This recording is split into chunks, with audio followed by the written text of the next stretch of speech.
Chapter 45, Third Year, Noble and Most Ancient. So I tell them that I can fly, I will scream, I will break my arm, I will do me harm. Here I stand, foot in hand, talking to my wall. I'm not quite right at all, am I? Saturday, 15th September, 1973. Sirius? James's voice was firm, insistent. Sirius? He squeezed his eyes shut, wishing that for once in his life James Potter would just give up. Oh, for the love of Sirius Orion Black III, I know you're in there. His friend continued pounding on the door, hammering strikes that made Sirius flinch and grit his teeth. Eventually, when James showed no signs of stopping, he called through the wood. "Piss off, Potter!" The knocking stopped. Sirius released a shaky breath, scrubbing the heels of his hands against his eyes. He'd locked himself in the bathroom when the other marauders went down for dinner, almost 2 hours ago. Alone and surrounded by cold tile, Sirius had grappled with the snarling tangle of rage in his chest. He wanted to kill Severus Snape. He wanted him to hurt, to humiliate him so badly that he'd never be able to show his face at Hogwarts again. Sirius wanted to make him feel small and weak and alone. He wanted to make him feel worthless. Regulus, too. He was furious, replaying Snape's words as he paced. Regulus was telling everyone you had quite an exciting summer. The image of his little brother swam before his eyes, mouth twisted into a nasty smile, surrounded by laughing Slytherins. His magic spiraled, uncorked by anger, fizzing with his wordless need to hurt, to push pain outward in a tangible way. Above him the light bulb shattered. He was alone in the dark. Sirius didn't know how long he'd spent, pacing the tile like a caged animal, waiting for the rage to consume him or transform him or burn him out. The anger only sharpened his awareness of his own impotence. He felt the unrelenting need to do something while simultaneously understanding that there was nothing in the moment that could be done. Have they really kicked me out? He wasn't sure where the tears came from, only that they made him angry. It just didn't make any sense. Surely they would have said something if they were disinheriting him. Surely they wouldn't have forced him to go as a family to the train, hissing about keeping up appearances. Surely Reg would have warned him, right? He hunched down on the edge of the tub, shoving his face into his hands, digging his fingers into his scalp. Why did he even care? Wasn't this what he'd always wanted, for his family to just leave him alone? He should be thrilled, happy, delirious with joy. He could do whatever he wanted.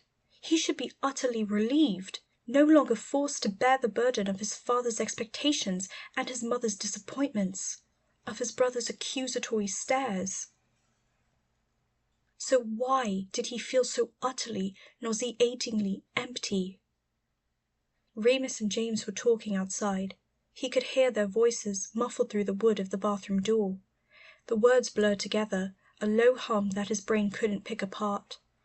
He knew that they were talking about him, worrying about him, but he couldn't bring himself to care. He just wanted everyone to go away, to leave him alone in the dark. It was quiet in the bathroom. Nice.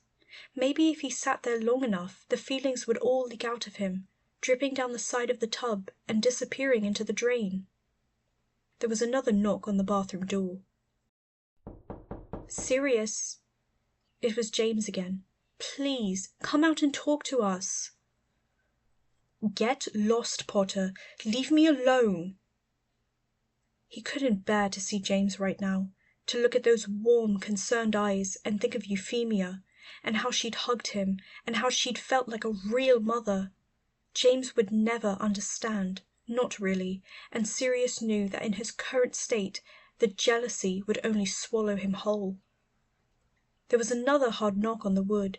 Sirius felt his fingers curling into fists. "I said piss off, Sirius, it's me." Remus's voice stung, antiseptic on an open wound. It was hard and cold, nothing like the soft pleading pity in James's tone. "Look, if you're going to mope around like a big Jessie, then at least let us in so we can start planning our revenge." Sirius stared at the floor, voice caught in his throat. When he didn't respond, Remus tutted. "Fine. Sulk. But you're being a selfish git. You know, you're not the only one whose family hates you." Sirius blinked. Outside the door, James was exclaiming in dismay, but he ignored it. Remus's words were burrowing into him, doing funny things to his chest. "You're not the only one whose family hates you." He shuffled over to the door and unlocked it, peering out. James and Remus both took a step back, looking surprised. "Finally!" James said with exasperated relief. "Look, come out and Moony can come in." Sirius interrupted, cracking the door just enough for Remus to squeeze inside before he slammed and locked it once more. The dark settled back, a heavy blanket over his shoulders. "Lumos," Remus muttered. He held the point tip of his wand up, bleeding pale light into the room. His eyes landed on Sirius's face for a moment, before darting away, studying the smashed light fixtures. He clicked his tongue, smiling dryly. "You and your temper, eh?" The wand flicked in his hand, as he murmured, "Reparo." The glass knit back together at once, wires inside burning with heat and light. Remus extinguished the glow at the tip of his wand, tucking it back into his robes. "Didn't do it on purpose," Sirius sniffed, wiping his nose on the back of his hand. His face felt hot, skin tight, and irritated with tear stains. "I still smash stuff sometimes, when I'm angry. My magic gets out of whack." "Oh, right," Remus nodded. Sirius thought he probably understood better than anyone, considering how his magic tended to go all wonky close to the full moon. "So, revenge?" He settled on the toilet lid, watching his friend expectantly. Moony always had the best ideas. "Revenge," Remus agreed. "What do you want to do to him?" "Not just him," Sirius said quickly. "All of them. Every single Slytherin in the school." He pictured his brother again, whispering to all his slimy little friends as they all laughed behind his back. He wanted to make them pay. Remus nodded enthusiastically. "Yeah, we'll get 'em all black. Now come on, let's go and—" "I'm not coming out yet," Sirius interrupted, crossing his arms. If Remus had just come in here to coax him out, he was going to be disappointed. The other boy huffed a resigned sigh and took a seat on the floor, leaning against the door. "Okay, fine. Want to talk about it? Because James is probably the best person to—" "Did you mean what you said?" Sirius butted in, not letting Remus finish. He didn't want to talk to James right now. He wanted to talk to Moony.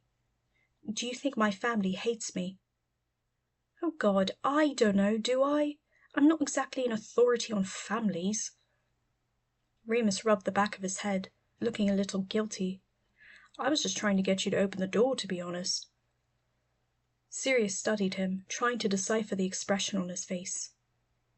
"You said your family hates you." "Well, I suppose they must have." Remus spoke with no more emotion than if they were discussing the weather. "Otherwise they wouldn't—well, I wouldn't have been sent to St. Edmund's, would I?" "Doesn't mean they hated you." "No," Remus said slowly, after considering for a moment. "But I don't think they could have liked me very much, all the same." He was so calm when he said it. Sirius didn't understand. No matter how hard he tried to stop caring, there was still a small, childish part of him that desperately wanted his parents to just... "You're not—I mean, it doesn't bother you?" Remus shrugged. "Sometimes, obviously. But, you know, no one's entitled to a happy life." He was so bleak. "Blimey, Lupin, you're a right downer, you know that." And yet, something about the way he'd said it, firm, settled, as if there was nothing to do but accept it and move on, was soothing. "You let me in." Remus kicked him lightly on the shin with the toe of his trainer. "If you want cheering up, then I'll get Potter." "Nah," Sirius shrugged, attempting to smile. "You're okay." Remus chuckled and shook his head. "James didn't want me to come in. Said we'd just bicker." "He what?" Sirius gasped, affronted. "We do not bicker." "That's what I said." They were quiet for a moment, smiling at each other, and then Sirius looked away, saying quickly, "My family." He faltered but pressed on, overcome with the need to excise the words from his mind. "I don't think they hate me. I think they want to like me, really, but I keep letting everyone down. It's funny most of the time, but, well, it isn't today." He felt a little lighter with the words spilled out between them. Even if it didn't do any good, at least they were no longer bouncing around in his head. Remus didn't say anything, just nodded once, slowly. His gaze was a comfort, not quite understanding, but something close. Eyes fronded by lashes, pupils so dark and liquid that Sirius could drown in them. Friday, 5th October, 1973. "I've got it! I've really got it this time!" "That's nice, Pete." Remus flipped a page in his arithmancy textbook. "We should dye his robes pink." "He just dyed them back. It's too simple. Where would we even get his robes from?" Sirius ignored his friends, trying to focus on the Quidditch pitch. They were sitting in the stands, watching the Gryffindor practice. Marlene had just let an extremely tenacious bludger get past, and it slammed into the keeper at full throttle. "Ouch! Bloody hell, there's something wrong with that bludger!" Sirius shouted, leaping to his feet. "Come on, McKinnon, move your bloomin' arse!" "Do you mind leaving her arse out of it?" Mary snapped, from where she was sitting a few rows away from them. She frowned back at him, and he shot her a cheeky smile. "Jealous, MacDonald?" She rolled her eyes, lips quirking. Sirius wiggled his eyebrows at her. "Dye his hair pink, then," Peter said, still trying to get Remus's attention. He grabbed the other boy's arm, shaking it as he insisted. "I've learnt color-changing spells now. I can do it." "So can he," Remus grumbled, jerking his arm out of Peter's grip and turning stubbornly back to his book. "You know, Moony, you could show a bit more interest," Sirius said dryly, retaking his seat. "In Quidditch or taking down your arch-nemesis?" "Both. Either." "I'm here, aren't I?" Remus's eyes remained glued to his page, and Sirius exchanged a long-suffering look with Peter. "Who's your arch-nemesis?" Mary asked, moving over to sit down next to Sirius. "If I told you, I'd have to kill you," he said deadpan. Mary rolled her eyes again. "Is it Snape?" All three boys looked at her in surprise. She laughed, a delighted fluttery sound, and said, "Come on, you lot, it's not exactly a secret. You've all had it in for each other since first year, plus Lily's one of my best friends." "Don't talk to me about Evans," Sirius groaned. "I hear enough as it is." "I think she's an idiot going around with that creep," Mary said decisively, with a little shudder. "You know he made Marlene cry the other day? Called her dad something really nasty. Makes no sense either, because Lily says he's half-blood, Severus. Anyway, someone needs to teach him a lesson." "Ha!" Sirius laughed sharply, delighted by the news. All this time Snape had been prancing around with his nose in the air, talking about purity and blood traitors when his blood wasn't even pure. He's a half-blood? Brilliant. "Yeah," Mary said, voice frosty. "So's Remus, and I'm Muggleborn. So what?" Sirius felt an immediate rush of shame. He hadn't meant it like that. It was just satisfying to know that Snivellus was such a hypocrite, that's all. He looked away from Mary nervously, fixing his gaze back on the Quidditch pitch as he muttered, "Nothing, I'm not like that." "Good." Mary smoothed her skirt with a little flick of her wrist. "I get enough of that shit from the Slytherins." Sirius frowned abashed and watched Marlene bat away a bludger. Had Snape really made her cry? He knew Snivellus was a tosser, but there was something dishonourable about picking on a girl. It wasn't chivalrous. Sirius didn't fully understand why, not in a way he could put into words, but you were supposed to treat girls differently than boys. It was why he preferred not to be friends with them. He always felt like he was going to do or say the wrong thing. Mary's knee knocked into his as she shifted. She didn't pull it away. He continued to watch the practice, turning her words over in his mind. Sirius had never really considered what it was like to be anything other than pureblood at Hogwarts. He'd always assumed that everyone was pretty much treated the same. Of course, he knew the insults people threw around. He'd learned most of them from his own mother. But they didn't actually care about that stuff here, right? At least nobody other than the Slytherins. It wasn't as if blood mattered at Hogwarts. In the castle, everyone was equal. On the pitch, the chasers had begun practicing a complicated formation that involved a series of very sharp dives, pulling Sirius's focus back to Quidditch. He watched, holding his breath, as James plunged towards the ground at breakneck speed. Oh! Next to him, Remus put his book down. Sirius thought the dangerous flying had drawn his attention too, until he grabbed Sirius's arm and shook it, crying out, "Oh!" "What?" Sirius tore his gaze away from the pitch, frowning. He'd skipped tryouts for the team this year, even though James had urged him to give it another go.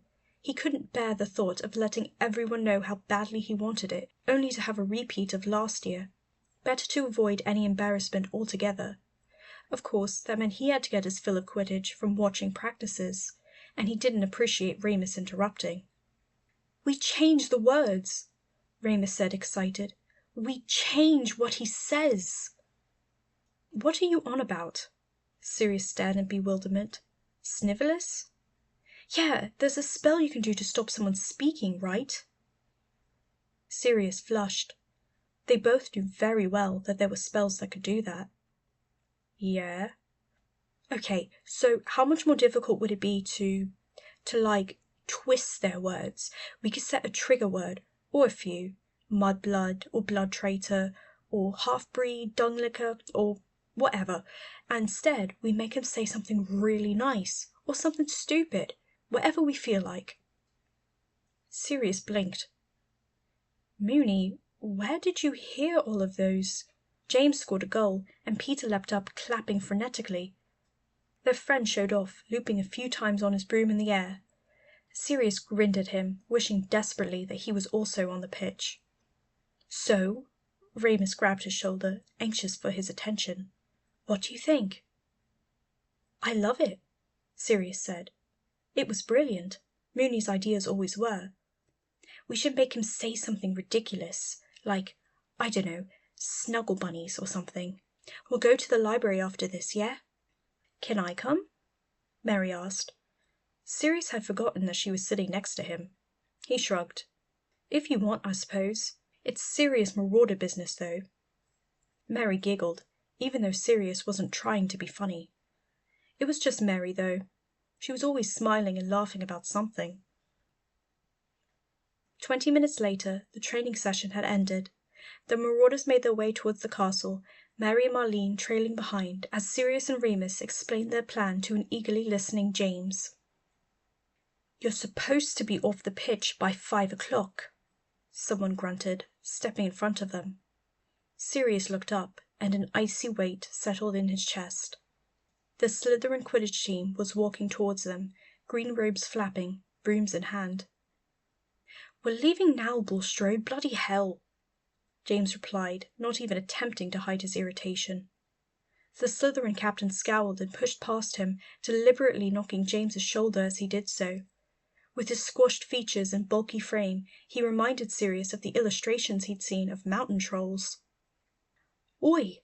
He pulled out his wand, itching for a fight, but James held him back. "What's it to you, Black?" Bulstrode sneered. "If that's still even your name." His teammates' laughter corkscrewed in the air, nauseating and sharp, as the Slytherins filed past and... Reg was there. Reg was laughing with them. The rage came on like a wave. Sirius was barely aware he'd started moving until he felt his friend's hands grabbing to stop him. It took both James and Remus to hold him back. The other Slytherins were snickering and whispering, but his eyes stayed locked on Regulus. Traitor! The smirk calcified on his brother's face. There was a flash of fear in his eyes. Sirius had half thought that Snivellus was exaggerating, trying to turn him against his brother. But this confirmed it. Regulus had chosen his side. "Remember the plan," Remus whispered. Sirius reined in his anger, nodding. "Promise me we'll get all of them," he growled, watching his little brother walk away.